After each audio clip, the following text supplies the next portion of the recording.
welcome back to the Tutor Lounge. Today we are going to bring it from the old library in Whangarei, and we have Flip Grater, who is in the middle of a New Zealand tour at the moment.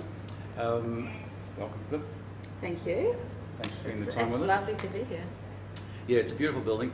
Lovely acoustics too. You should enjoy it tonight. And I just heard the sound check, and it sounds quite daunting. It's a cool place, actually. Yeah, it's very nice. Just so I can go through some formalities, Flip has just finished recording an album in Paris, right? That's right. Yeah. What kind of studio? I ended up recording it at Studio Pigalle, which is one of the oldest studios in Paris, in Pigalle area. And basically, I just found it through friends, and I'm really stoked to be there. It's a studio that's been used by all sorts of bands like Serge Gainsbourg all the way through to the Doom. It's a beautiful space actually. Kind of expensive, and I'm still paying it off. But the album is really beautiful sounding. Yeah. With all the vintage gear that they have in there. Yeah, right, cool. Sounds great. It's an expensive thing to do, and you're doing this all on your own. So people probably already know all of the other amazing things you do. Like you've got Amazing Records. You do the cookbook thing. You doing any of that tonight? No, but I will have a few copies of the cookbook with me.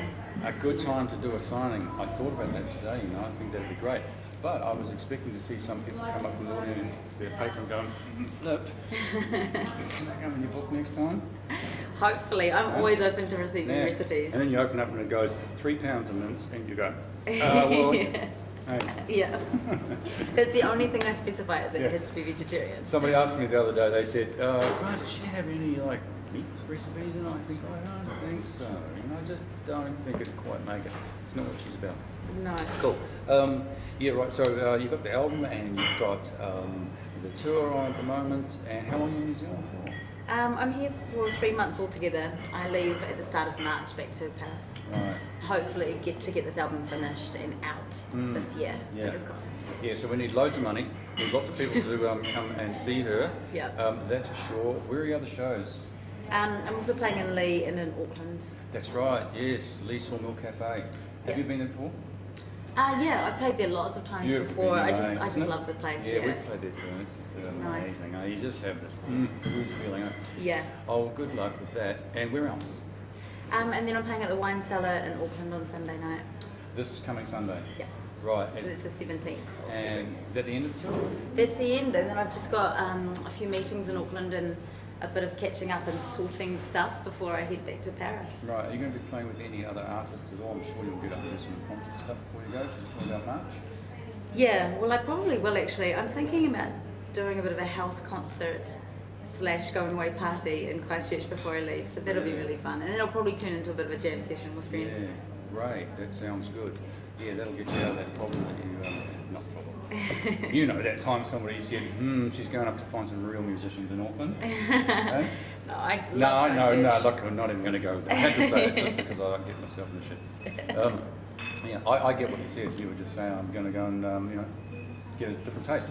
It's fantastic. Exactly. And why should you not? You need to do that and you need to grow. So on to the Tutor Lounge. The thing that I most want to talk about, which is dearest to my heart, is songwriting. Because without songwriting, we wouldn't be here. Nobody would be coming tonight.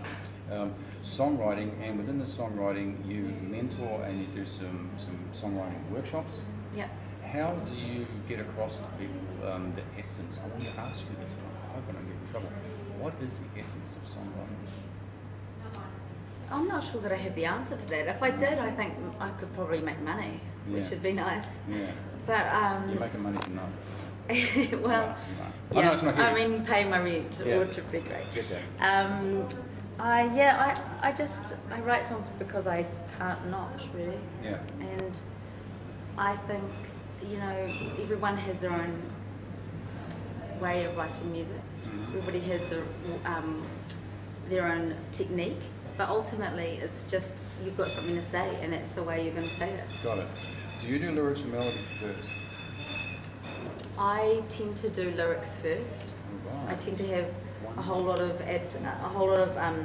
pages and pages of words, phrases, lyrics on my computer, and in hard copy as well in my diary. I write in my diary every day, which just gets through the mess. Yes. I tend to find that with lyric writing, there's kind of this, the brain is always very busy, and it's really good to write a whole lot of pages, like they say in The Artist Way, which I read many years ago. Just good to get past all of that mess, all of that rambling mind, to get to some other part of the brain that's more poetic, more deep, more beautiful. So that's what I do. I just write a whole lot of random rubbish, and then hopefully after that it turns into something a bit nicer. Got it. Another thing I wanted to touch on is your folk kind of styled. Beautiful stuff. I've had a look at all of your stuff, and I think it's fantastic. Where's the pop thing at for you, like the cheesy lyric thing? And by the way, I want to say something on that.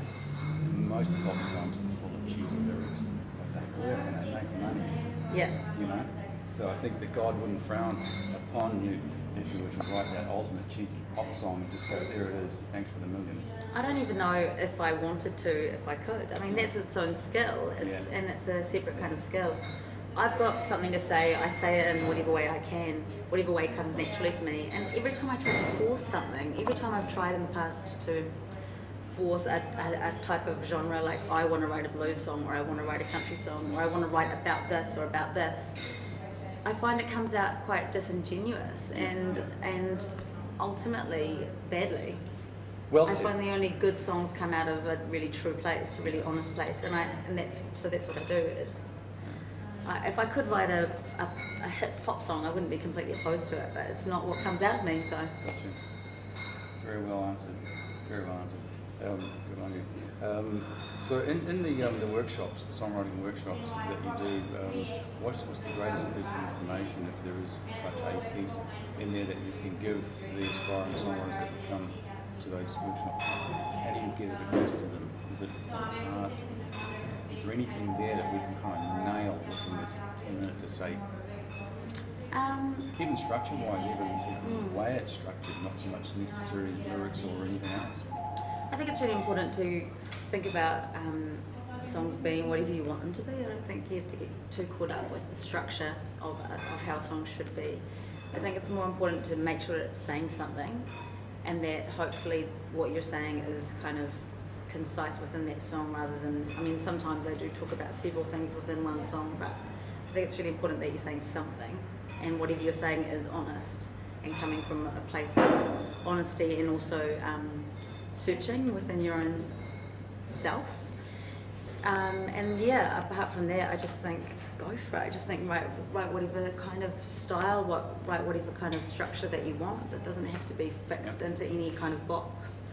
Do you ever think about or suggest timing on the length of songs related to it's going to be an album, it's going to be a single, or you just write it as long as it wants to be? I think it depends what you're trying to achieve with the song, and everyone's trying to achieve different things with different songs. And if you are writing an album and you want it to be radio songs, then stick to the under 3 minute thing. But if you just want a song to have its own identity, then make it as long as you want. But I'm personally a big fan of short songs. Uh-huh. I'm really into get in, say what you've got to say, and get out. Right, I love that. So for my songs naturally tend to be short because I don't like to ramble. Yeah. I don't want to do a verse of ours. Yes, got it. Understand. But everyone's Live, different. do you stretch the songs out live as opposed to the album, or do you play them exactly as they are on the album? Like tonight, are we going to hear you? Yeah. You know, because I've listened to some of them have got to be 6 and 7 minutes, I'm sure. And it's lovely because you're really in it. Do you make the show slightly, the live performance, stretch those songs out? Depends if I'm playing with a band or if I'm solo. If I'm solo, I tend to just cut out any instrumental verses, generally speaking, unless I'm playing background in some cafe somewhere. Usually my songs are shorter live if I'm solo. Yeah. Because I just want to say what needs to be said and then leave. Yeah. Is there like a backline band going to be involved in the next album songs if you tour? Yeah, well, I have a New Zealand band and I have a French band. I'm really hoping that this new album, I'm really hoping that I can tour it with my French band, but it's just about money, so we'll see what happens. Yeah, but if you give those French people that we're going to take you to the exotic New Zealand and you're going to tour around and we're going to pay your way and it's going to be a little bit of bread and butter at the end of it, but man, they'll go, I want to go anyway, I'm going. Yeah, it's just a matter of being able to cover that long haul. Yeah. But hopefully I'll get, I'm hoping to release this new album in Australia, and if that's the case, then that would definitely make it more feasible. Yeah, got it. Good luck with that. Look, there's a million things I'd love to ask you, but we're going to like knock it in the head here. But again, when you're back, I'd like to, if you would, do another one and see how all of that kind of has, transformed itself. Which Sure. would be fantastic. I'll be really keen to come back up north in next summer when I'm touring, hopefully touring the album. All right, look, thanks very much. Wonderful. I really appreciate, and I mean that you took the time, because I know you're tired. It's been a long one. Thanks very much, I should say, and we're going to sign off from the Old Library, Channel North, and the Tudor Lounge. See you again. Ever wondered where